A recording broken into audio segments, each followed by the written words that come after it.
여러분, 하나님께서는 우리가 이 땅 가운데 살면서 선한 영향력을 끼치며 살기를 원하십니다. 그런데 이것은요, 우리 하나님만의 바람이 아니라 믿지 않는 사람들도 우리를 갖다가 볼 때 기대를 하는 것이, 교회 다니는 우리는, 예수 믿는 우리는 달라지고 좀 새로운 모습이 있기를 원하고 있다는 것이에요. 우리 특별히 학생들, 학교에서 안 믿는 친구들이 여러분을 볼 때, 여러분이 교회 다닌다는 것을 알게 된다면 저 친구는 좀 낫기를 기대하는 마음이 있다는 거예요. 직장 생활하는 우리 어른들, 직장에서 믿지 않는 분들이 여러분을 볼 때 여러분에 대한 기대가 있다는 거예요. 저 사람은 교회를 다니니까 그래도 우리보다 좀 낫기를 바라는 그런 마음이 있다는 거예요. 그리고 사업을 하시는 분이 계시다면요, 사업을 하는 그 사업장에서 밑에서 일하는 사람들이 우리 사장님은 교회를 다니니까 그래도 이런 모습이 있겠지 하고 기대하는 그런 모습이, 그런 마음이 다 있다는 거예요. 여러분, 그런데 우리가 그러지 못하니까 어느 설문조사 기관에서 조사를 했는데 우리 믿는 우리 개신교인들에 대한 반응이 이랬다는 거예요. 거리를 두고 싶다 32%, 사기꾼 같다 29%, 이중적이다 30%. 혹시 여러분 가운데 이런 이야기를 혹시 듣고 이런 평가를 받는 분 안 계신가요? 여러분, 너무나 안타까운 현실이죠. 우리가 세상 사람들로부터 칭찬을 받고 인정받고 역시 예수 믿는 사람들은 달라, 이런 이야기를 좀 드려야 되는데 그런 얘기가 아니라 오히려 거리를 두고 싶은 사람, 사기꾼 같은 사람, 이중적인 사람, 이런 말을 듣고 있다는 것이 너무나 안타까운 현실인 것입니다. 여러분, 그런데 이러한 현실 가운데 오늘 우리가 봉독한 말씀은 저와 여러분이 누구인지에 대해서 분명하게 말씀하고 계세요. 첫 번째로 우리 성도들은요, 소금의 역할을 감당해야 된다고 말씀하고 계십니다. 우리 13절 말씀에 보니까 이렇게 말씀하고 있어요. 너희는 세상의 소금이니. 저와 여러분을 향해서 주님께서 하시는 말씀이 소금이라고 말씀을 하시는데 그냥 소금이라고 말씀하지 않으시고 세상의 소금이라고 말씀하고 있습니다. 여러분, 우리가 세상의 소금이라고 주님부터 이야기를 듣는데 왜 굳이 주님께서는 우리를 향해서 세상의 소금이라고 말씀하실까요? 세상에서 우리가 소금과 같은 역할을 반드시 해야 된다는 것입니다. 만약 안 하면 문제가 발생한다는 거예요. 세상이 온전치 못하다는 것입니다. 여러분, 그렇다면 세상은 어떤가요? 세상은 어둠 가운데 있다는 것입니다. 세상은 갈수록 타락하고 부패하고 있다는 것입니다. 그래서 우리가 세상에서 소금으로서의 역할을 갖다 감당할 때 부패가 방지되고 더 이상 썩어지지 않는다는 것입니다. 소금의 기능이 바로 그것이죠.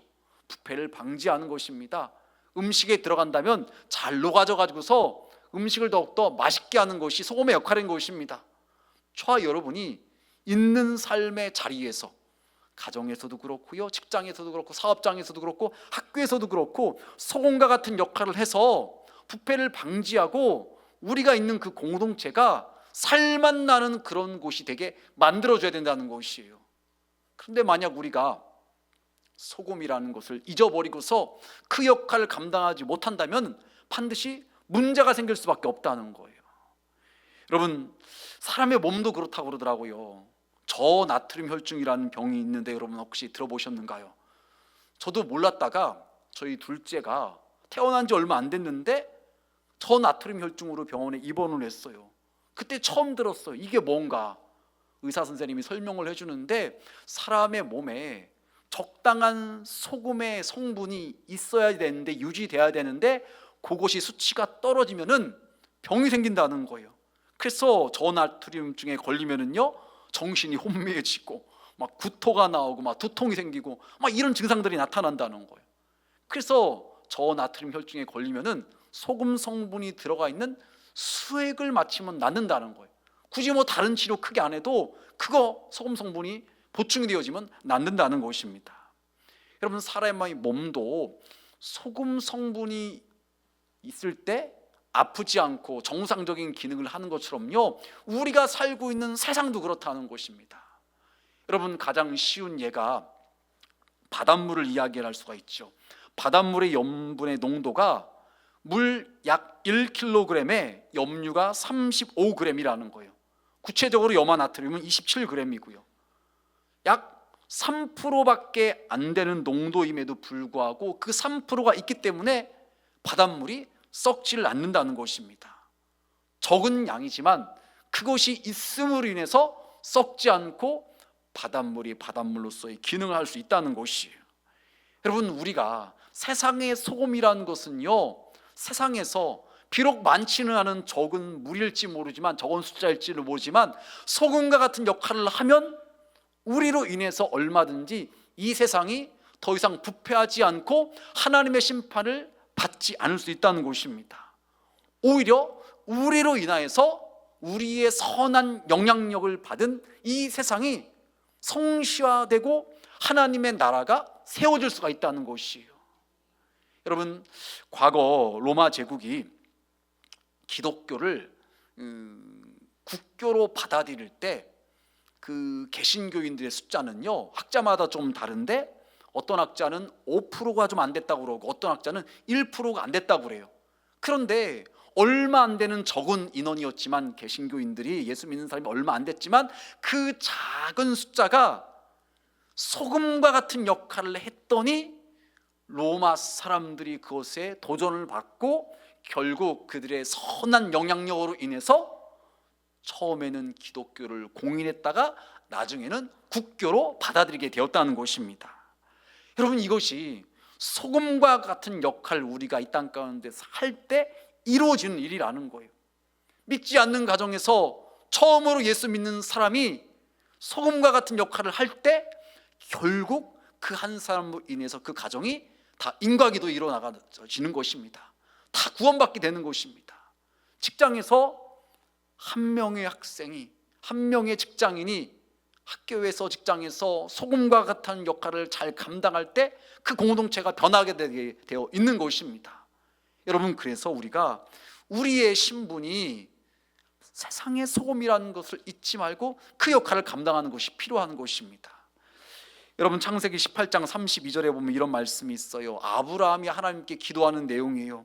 아브라함이 조카 롯을 살리기 위해서 하나님께 기도를 하는데, 처음에는 의인 50명만 있으면은 멸하지 말아달라고 하나님께 기도를 하다가 50명도 없을 것 같아요. 그래서 하나님과 타협을 하면서 하나님께 끈질기게 매달리면서 기도를 하는데 50명에서 점점 숫자를 줄여갑니다. 45명, 40명, 30명, 20명, 10명. 하나님께서 진짜 많이 양보하시고 참으신 거예요. 그 많은 사람들 가운데 의인 10명만 있으면 그 성을 멸하지 않겠다고 말씀을 하셔요. 여러분, 그런데 그 성이 의인 10명이 없어 망하게 되었다는 것입니다. 여러분, 생각해 보세요. 롯이 있었어요. 롯의 부인이 있었어요. 딸들 둘이 있었어요. 그리고 예비 사위들이 또 2명 있었어요. 그러면은 그 양쪽 가정에 또 사돈들 2명 있을 거 아니에요. 그러면은 10명이에요. 양가 예비 사위 가정 그쪽만 다 믿어도, 다 하나님을 경외하는 사람만 되었어도 그 성이 멸망당하지 않았을 텐데, 그러지 못했기 때문에 소돔과 고모라가 하나님의 심판을 받아서 불과 유황불이 떨어져서 다 멸망당하게 되었다는 것입니다. 여러분, 우리는 어떤가요?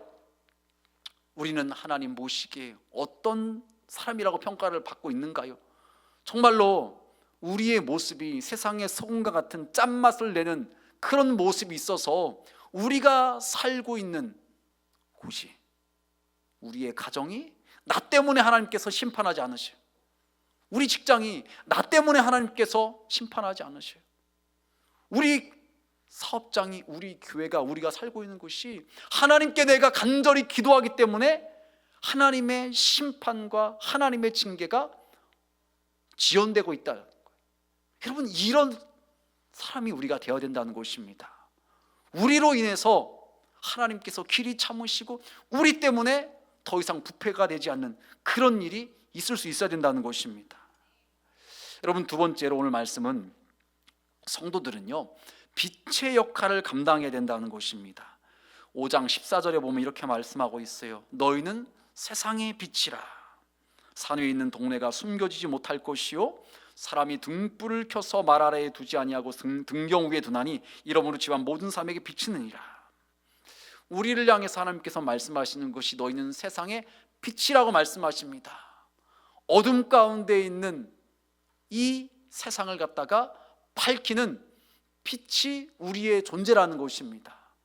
그런데 여러분, 만약 우리가 빛이면요 지금 15절 말씀에 나온 것처럼 사람들이 등불을 켜서 말 아래, 그릇 아래 덮어두지 않고 등경 위에 둬서 비치게 하는 것처럼 자연스럽게 우리가 세상에 비치면요 이 어둠을 갖다가 밝히게 되어 있다는 것입니다. 여러분, 세상은요 갈수록 어두움 가운데 휩싸이고 있습니다. 하나님 보시기 합당치 못한, 하나님을 대적하는 죄악된 사상과 가치관들이 점점 이 세상을 갖다가 어둡게 만들어가고 있는 것이에요. 여러분, 우리나라를 이야기한다면요 2015년에 간통죄가 폐지가 되었어요. 이게 말이 됩니까?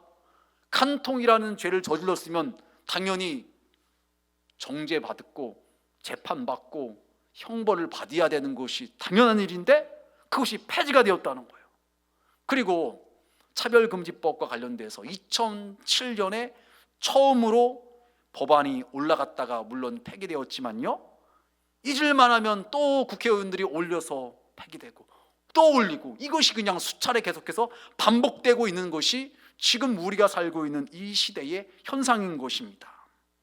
갈수록 하나님 보시기에 합당치 않은 일들이 세상적인 기준으로 죄가 아니고 괜찮은 것으로 바뀌어져 가고 있어요. 여러분, 이것이 문제죠.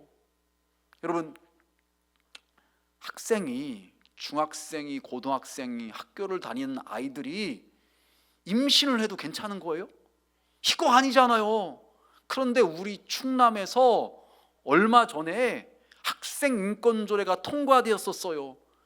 감사하게도 그것이 다시 폐기가 돼서 얼마나 감사한지 모르는데, 그 통과된 그 기준으로 말한다면요 임신한 아이들을 갖다가 보호해주고 옹호해주고 마치 그것을 괜찮은 것처럼, 이런 것이 지금 이 세상의 흐름이고 문화가 되어버렸다는 것입니다. 여러분, 이 세상이 이렇게 갈수록 죄악된 것으로, 어둠으로 물들어가고 있다는 것입니다. 이런 때에 우리가 빛의 역할을 감당해야 되는 것이에요. 어둠을 밝히는 역할을 갖다가 우리가 해야 된다는 것입니다. 여러분, 우리가 스스로 어둠을 밝힐 수는 없어요. 여러분, 달이 환하게 빛나는 것은요 햇빛, 태양을 받아가지고서 반사하기 때문에 달빛이 밝은 것입니다. 우리도 마찬가지예요. 우리도 스스로는 빛을 발할 수 없지만 빛 대신 우리 주님으로부터 우리 가운데 은혜가 임할 때 주님의 그 은혜로 말미암아 그 주님을 우리가 사람들에게 드러내고 전해서 그들 가운데 어둠을 몰아내고 선한 영향력을 끼치는 빛의 자녀들이 될 수 있다는 것입니다. 여러분, 그래서 에베소서 5장 8절 이렇게 말을 하고 있어요. 너희가 전에는 어둠이더니 이제는 주 안에서 빛이라. 빛의 자녀들처럼 행하라. 저와 여러분을 향해서 하시는 말씀이에요. 빛의 자녀들처럼 행하시길 바랍니다. 교회 다닌다고 예수 믿는다고 하면서도 어둠의 자녀처럼 행하면 안 된다는 거예요. 여러분, 예수 믿기 전에 죄악된 습관, 문화, 그거 끊어버려야지. 아직도 끊지 못해서 빛의 자녀가 아닌 것처럼 살아가고 있어서는 안 된다는 것입니다. 이제 좀 달라져야 돼요. 세상적이고 죄악된 습관, 문화, 이것이 바뀌어줘야 돼요. 그래서 과거에 그렇게 살았던 사람이라면은 이제 달라져서 믿지 않는 사람들에게 전도할 때 나를 봐, 나를 봐, 내가 이렇게 달라졌잖아, 이렇게 말할 수 있어야 된다는 거예요. 여러분, 지금 제가 아는 분 가운데 예전에 과거에 이제 섬겼던 교회 성도님 가운데 그런 분이 계셨어요. 지역에서 주먹으로 알려졌던 분이에요. 근데 이분의 부인이 예수를 잘 믿는 분이었어요. 그래서 이분이 뭐 매일같이 친구들과 술 마시다가 뭐 새벽녘에 밤늦게 들어오는 분이었는데, 그날도 술 마시고 와서 봤더니 아내가 안 보이네? 새벽 시간이어서 어디 갔을까요? 새벽 기도 간 거예요. 그러니까 화가 나가지고서 이분이 그 부인 쫓아오겠다고 교회로 왔는데, 마침 새벽 기도 시간이 끝나가지고서 부인은 새벽 기도 끝을 마치고 집으로 가고 있었고, 소수의 성도들이 기도하고 있었는데, 이분이 화가 나가지고서 얼마나 등치가 좋고 힘이 센지 이런 장의자를 갖다가 집어 던져버렸다는 거예요. 대단한 힘이 좋은 분이죠. 그러니까 지역에서 그래도 어느 정도 알려진 분이에요. 그런데 그분이 예수 믿고 변화가 되고 새로워져 가지고서 완전히 달라졌어요. 그래서 세상적인 그 계모임 같은 곳이 엄청나게 많아가지고서 뭐 매일 밤마다 약속이 있었던 그런 분이었는데, 그것도 차츰차츰 끊어가지고서 이제는 몇 개 안 남았다고 그러고, 어떻게든지 주님 안에 살려고 하고 수많은 사람들을 갖다 전도하는 사람으로 바뀌었어요. 그분이 전도할 때 그렇게 전도하는 거예요. 나를 봐, 나를. 내가 이렇게 달라졌잖아. 내가 예수 믿으면 이렇게 달라졌잖아. 하나님 살아계시다는 것을 갖다 그렇게 사람들한테 증거한다는 것입니다. 여러분, 지금 우리가 봉독한 에베소 5장 8절 말씀은요, 너희가 전에는 어둠이더니 이제는 주 안에서 빛이라, 빛의 자녀들처럼 행하라고 말씀하고 있어요. 믿는다고 하면서도 빛의 자녀라고 말하면서도 빛의 자녀처럼 행하지 않고 있다면 안 된다는 것입니다. 우리가 어둠을 밝히는 세상의 빛인데 우리가 이제 빛의 자녀처럼 살아야 되는 것입니다. 혹여라도 아직까지 과거의 죄악된 습관에 머물러 있는 분이 있다면 속히 끊으시길 바랍니다. 결단하시길 바랍니다. 여러분, 왜 우리가 그렇게 달라지고 새로워져야 될까요? 오늘 말씀 5장 16절 이렇게 말을 해요. 이같이 너희 빛이 사람 앞에 비치게 하여 그들로 너희 착한 행실을 보고 하늘에 계신 너희 아버지께 영광을 돌리게 하라. 여러분, 안 믿는 사람들은요, 하나님이 살아계신지 안 살아계신지 잘 몰라요. 하지만 우리 믿는 사람들의 착한 행실을 통해서 하나님을 깨달을 수가 있고 알 수가 있다는 것이에요. 그래서 우리가 선한 영향력을 끼쳐주고 그들에게 본이 되는 그런 모습을 보여줘야 된다는 것입니다. 그럼 어떻게 하느냐? 사도행전 2장 47절 이렇게 말을 해요. 하나님을 찬미하며 또 온 백성에게 칭송을 받으니. 믿는 사람들의 모습을 보고서 안 믿는 사람들도 그들을 갖다가 칭찬했다는 것이에요. 그래서 주께서 구원받는 사람을 날마다 더하게 하셨다는 것입니다. 여러분, 왜 초대교회 성도들이 온 백성으로부터 칭찬을 받았을까요? 그들의 착한 행실 때문에 그랬다는 것입니다. 여러분, 그래서 예수 믿는 저와 여러분에게 있어서 당연히 자연스럽게 나와야 되는 것은요, 착한 행실이라는 거예요. 왜 이것이 자연스럽고 당연한 것이냐? 신앙생활에 아주 기본적인 순서부터 원리대로 우리가 신앙생활을 제대로 하고 있다면 이것은 당연한 것이에요. 여러분, 한번 잘 생각해 보세요. 성경은 모든 사람이 죄를 범하였으며 하나님의 영광에 이르지 못하였다고 말씀하고 있고, 의인은 없나니 하나 없다고 말씀하고 있어요. 우리가 정말로 나는 죄인이야, 나는 정말 몹쓸 사람이야, 이것이 깨달아지면서 예수 그리스도의 보혈의 공로만을 철저히 의지하는 가운데, 회개하는 가운데 죄가 용서함 받으면요, 이것이 깨달아지고 죄사함의 은혜가 느껴지면요, 그 다음부터는요 교만할 수가 없는 거예요. 나를 드러낼 수가 없는 거예요. 주님의 은혜가 너무나 크고 주님의 사랑이 너무나 귀하다는 것이 느껴지기 때문에 나를 드러낼 수가 없고 교만할 수가 없고 모든 것이 주님의 은혜라고 고백하고 감사하다고 말할 수밖에 없는 것입니다. 이런 사람은요, 남들 앞에서도 주님의 사랑을 흘려보내게 돼 있다는 거예요. 그들이 좀 실수해도 뭐 그럴 수도 있죠, 괜찮아요, 덮어주고 용서해주고 주님의 사랑으로 품어준다는 것입니다. 그러니 이런 모습을 볼 때 사람들이 칭찬하게 된다는 거예요. 우리가 삶의 자리에서 이렇게 신앙생활을 제대로 하면요, 우리의 모습 가운데서 자연스럽게 착한 행실은 나올 수밖에 없는 것입니다. 그리고 그 모습을 보는 사람들이 역시 교회 다니는 사람은 달라, 예수 믿는 사람은 달라, 이렇게 말이 나올 수밖에 없다는 것입니다. 여러분의 가정에서 배우자들에게 어떤 평가를 받고 계신가요? 여러분은 여러분의 직장에서, 또한 학교에서 어떤 평가를 받고 계신가요? 다 저 사람 때문에 교회 가기 싫어.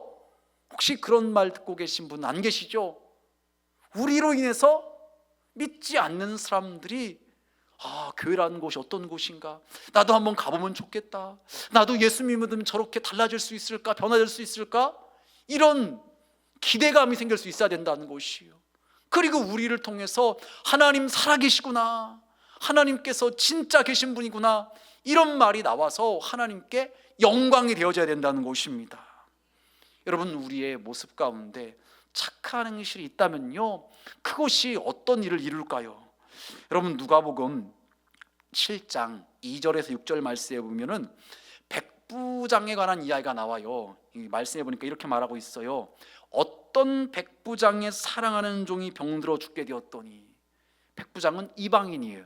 근데 이방인의 그 종이, 굉장히 아끼는 종이 있는데 병들어서 죽어가고 있었어요. 그래서 그가 어떻게 합니까? 예수님에 대한 소문을 듣고서 부탁을 해요. 누구에게?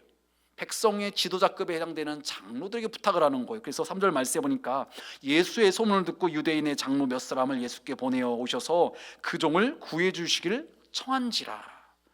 4절 이하의 말씀에 보니까 이에 그들이 예수께 나와 간절히 구하여 이르되 이 일을 하시는 것이 이 사람에게 합당하니라. 그 보냄을 받고 부탁을 받아서 대신 예수님께 가서 간청을 하는 그 장로들이 하는 말이, 예수님, 이 사람의 청을 들어주는 것이 합당한 일입니다. 도와주셔야 됩니다 라고 부탁을 하면서 그 이유를 설명하고 있는데, 5절 말씀에 보니까 그가 우리 민족을 사랑하고 또한 우리를 위하여 회당을 지었나이다 하니, 이방인임에도 불구하고 이스라엘 민족을 사랑하고 또한 그들을 위해서 예배 드릴 수 있는, 성경 말씀을 가르칠 수 있는 회당까지도 지어줬다는 것입니다. 그러니까 그 사람의 종을 고쳐주는 것이, 살려주시는 것이 합당하다고 그렇게 예수님께 부탁을 해요. 그래서 6절 상반절 말씀해 보니까 예수께서 함께 가실세라고 이야기를 하고 있는 거예요. 여러분, 만약 백부장이 유대인들을 향해서 선행을 베풀지 않았다면, 이스라엘 사람들을 사랑하지 않고 회당도 지어주지 않고 오히려 이 식민지 하에 있는 이스라엘 사람들을 괴롭히고 어렵게 했다면요, 장로들이 이렇게까지 얘기하지 않았을 거예요. 힘에 밀려서 어쩔 수 없이 예수님께 가긴 갔을지 몰라도 그렇게 합당하다고까지 도와주셔야 되는 것이 마땅한 일이라고까지 얘기하지 않았을 거예요. 그런데 이들이 생각하기에 정말 이 사람은 좋은 사람이기 때문에, 착한 사람이기 때문에, 선을 행했던 사람이기 때문에 도와줘야 된다는 그 생각 때문에 예수님께 부탁을 했다는 것입니다. 그래서 예수님께서 직접 가셔서 그에게 손을 얹고 기도해 주려고 했는데, 이 백부장이 또 믿음이 좋은 사람이에요. 주님께서 감히 그 높으신 분께서 우리 집에 들어온 것을 제가 감당하지 못하겠다고 그냥 말씀만 해주십시오, 그럼 내 종이 나을 것입니다 라고 그렇게 믿음의 말을 해요. 그래서 예수님께서 이스라엘 중에 이런 믿음을 보지 못했다고 말씀하시면서 그 종이 나음받을 것에 대해서 말씀하시자, 정말 예수님께서 아직 그 집에 가지 않으셨음에도 불구하고, 손을 얹지 않으셨음에도 불구하고 깨끗하게 고침을 받았다는 것입니다. 여러분, 우리가 이 땅을 살아가면서 예수 믿는 사람으로서 선을 행한다는 것은, 착한 행실을 한다는 것은요, 정말 중요한 일인 것입니다. 우리를 통해서 하나님께서 역사하실 수가 있는 것이에요. 우리를 통해서 믿지 않는 사람들의 마음이 열려지게 하는 것이고요, 우리를 통해서 구원의 역사가 일어나게 만들어줄 수가 있다는 것입니다. 여러분, 몇 년 전에 국민일보에 나왔던 그 인도 선교에 관련된 이야기가 있어요. 여러분, 우리가 아는 것처럼 인도 사람들이 힌두교를 믿는 사람들이 많다 보니까요, 우리 기독교 선교사님들이 가서 선교를 할 때 적대시하는 경향이 있다는 거예요. 그러니까 저 선교가 쉽지가 않죠, 복음을 전하는 것이. 그런데 코로나19 때 다들 어려우니까는요, 선교사님들이 생필품을 갖다가 직접 들고서 가정가정을 찾아가면서 그들에게 예수님의 사랑을 전했다는 거예요. 그러자 그들의 마음이 열리고 그들이 복음을 받아들이는 그 확률이 늘어나게 되었다는 것입니다. 선교사님들의 그 착한 행실, 주님의 그 마음으로 다가갔던 그것이 그들의 마음을 녹이게 되었다는 것입니다.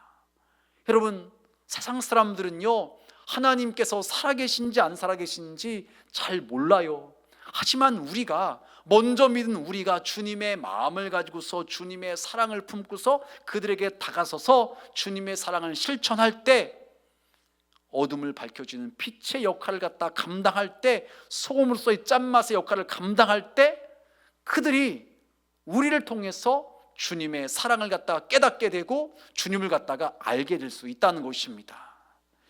여러분, 말씀을 정리하겠습니다. 아까 말씀드렸던 설문조사 기간에서 우리 개신교 예수 믿는 사람에 대한 그 조사를 했다고 말했잖아요.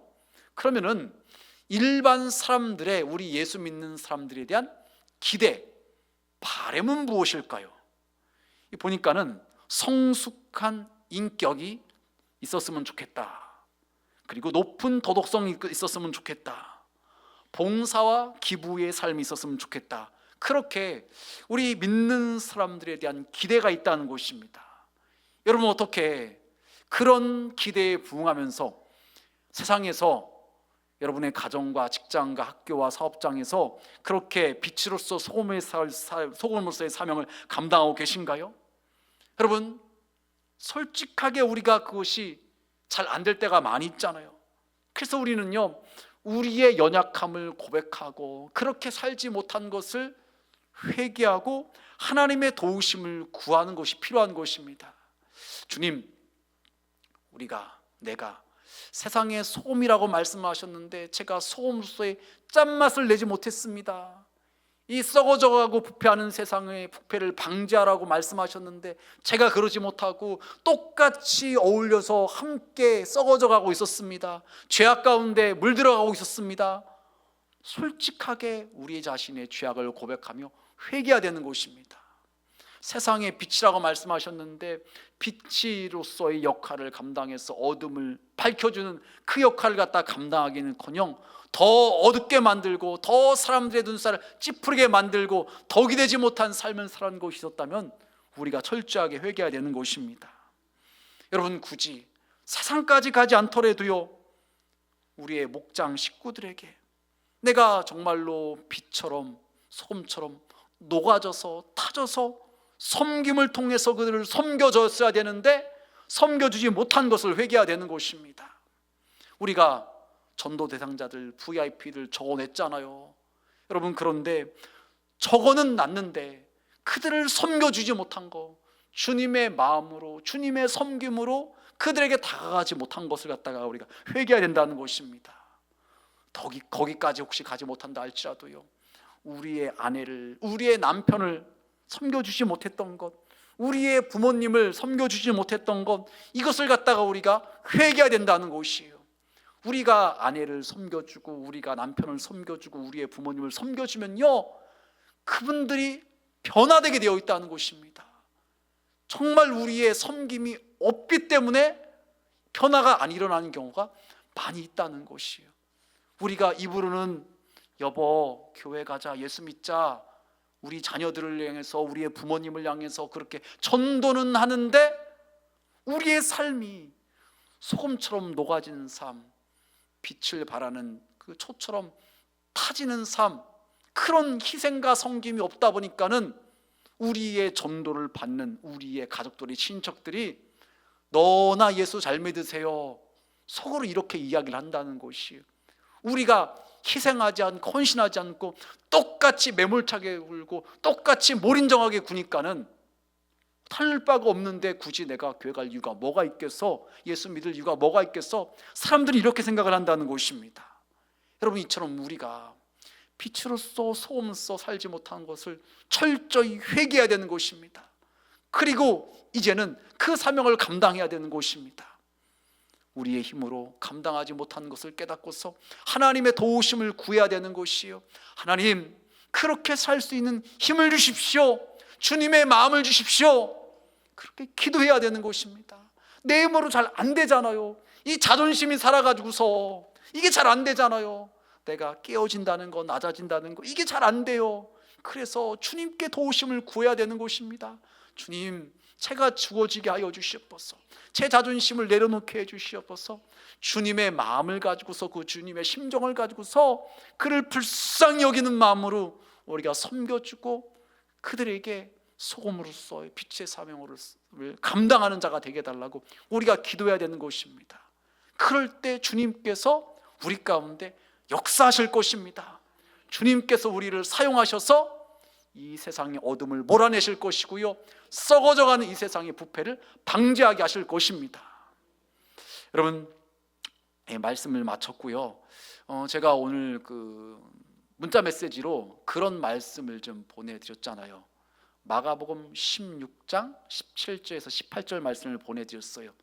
믿는 자들에게는 이런 표적이 따르니 저들이 내 이름으로 귀신을 쫓아내며, 뭐라고 말하겠죠? 또 마지막에는 제가 중간에 생략하고서 병든 자에게 손을 얹은 즉 나음을 얻으리라 하시니라, 그 말씀을 보내드렸어요. 중간에는 새 방언을 말하며 뱀을 집어 올리며 무슨 독을 마실지라도 해를 입지 아니하며, 그 말씀이 있는데 그것은 생략하고 앞에 말씀과 뒤에 말씀만 보내드렸어요.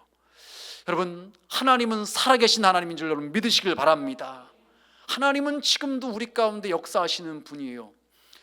제가 그런 얘기를 좀 드리도록 할게요. 우리 교회 이제 세 가족 중에 전에 다녔던 교회 목사님이 제가 과거에 어느 기도원인가 이렇게 어느 집회에 참석을 했었는데 그분이 그런 이야기를 하시더라고요. 본인 교회에서 금요 심야 기도회를 갖다가 마치고서 이제 기도원이었군요. 금요 철야 강사로 왔었어요. 그런데 조금 있다가 교회 부목사님께 전화가 왔다는 거예요. 목사님 무슨 일이냐고. 집회 왔는데 그랬더니 보고한다고 전화를 했다는 거예요.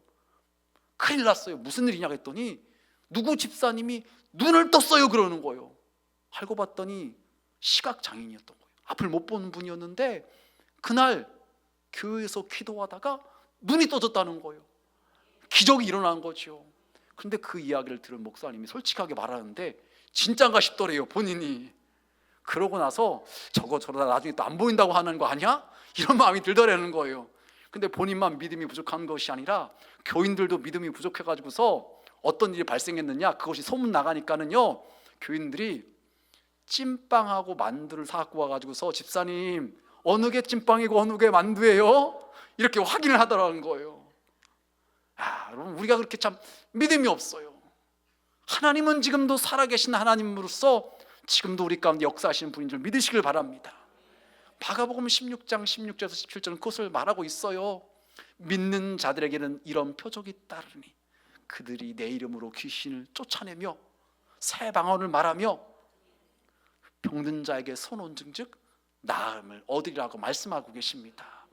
여러분, 우리가 이 시간 기도할 텐데요, 우리가 믿음을 가지고서 기도하는 것이 필요해요. 제가 그 문자 메시지 보내드리면서 오늘은 특별히 아픈 분을 위해서 기도해야 된다고 말씀을 드렸어요.